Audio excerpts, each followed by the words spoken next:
Hi guys, Miss Jackson here. I wanted to introduce you to my new friend. This is my new friend, Winnie. Winnie, say hi to the kids.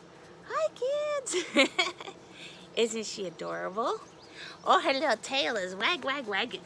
Yes, her tail is wagging. She giving me kisses. All right. Oh, thank you, Winnie. Thank you for meeting my friends. So, Winnie is a little dog that was dumped. Dumped. Do you know what that means?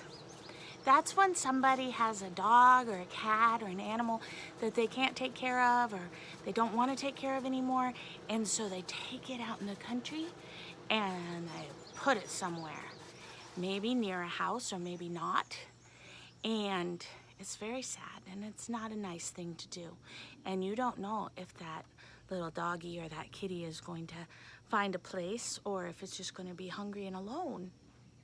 So fortunately, Winnie was dumped here. So my neighbors feed her and I feed her and we are sharing her and we love her.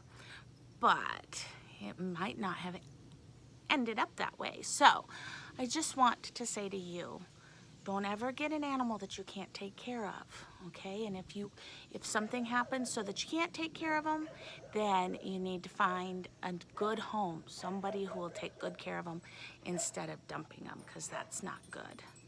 We have to take care of our animals.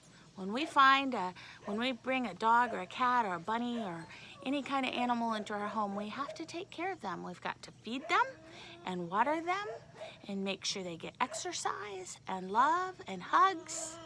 It's a lot of work. It sure is. I hear the chickens behind me. Do you see them? Yep.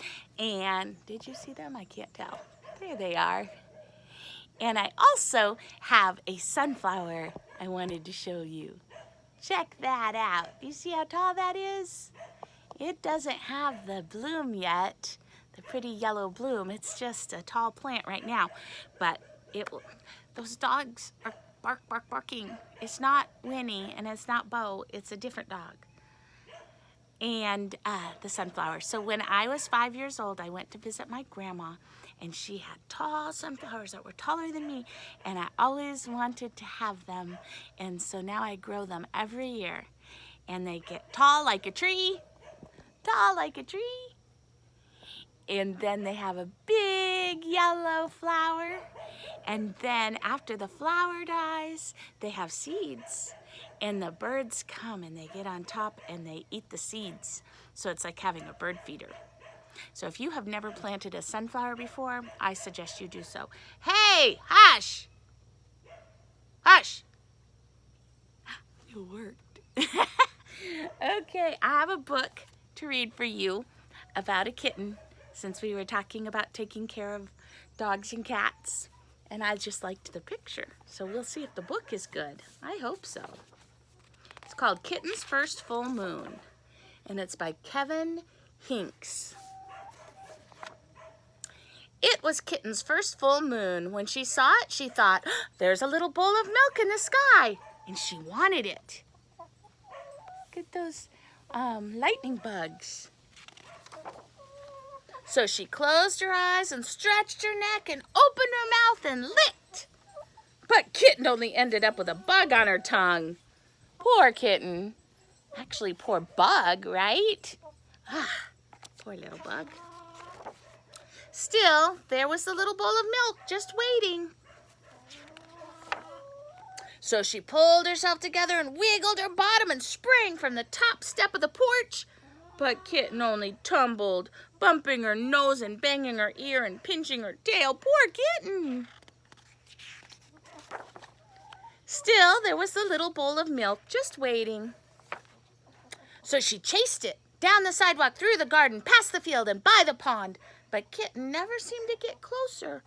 Poor kitten. Have you ever had that happen? Maybe sitting in the car and looking at the moon, and it just stays in the same place even though you're moving. It's very odd.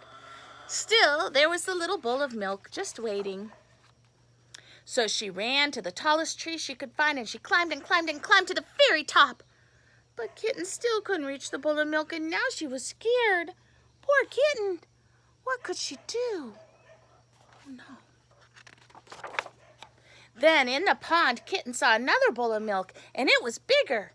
What a night. What is she actually seeing? Is she seeing a bowl of milk?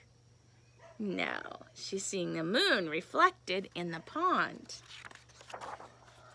So she raced down the tree and raced through the grass and raced to the edge of the pond and leaped with all her might.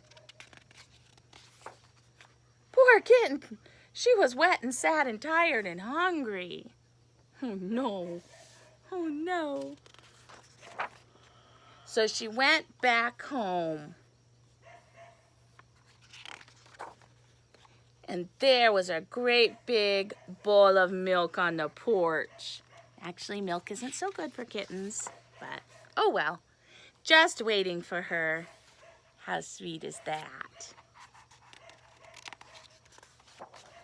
Lucky Kitten. The end. I was watching a little bit when I was reading you that story because there was a bumblebee and it was going in to, let's see if I can show you. There we go. Into the little hotel there. It's a little bug hotel. And that's where it lives. Which is kind of cool, huh? All right, so you got to meet Winnie, and you got to see my sunflower, and you got to read a book, and you saw my bug hotel. Oh, there's something going into it right now. I wonder if you can see that. It's a little one. It's a little bee. I think it went around back. It was a big bumblebee while I was reading this story, but I don't want to interrupt the story to show you a bee, although that sounds like something I would do. I hope you are having a good day. I'm wondering if you have ever planted a sunflower. So that is what I'm hoping you get to do now. I hope you have a beautiful day. I love you and I miss you. Hugs and kisses.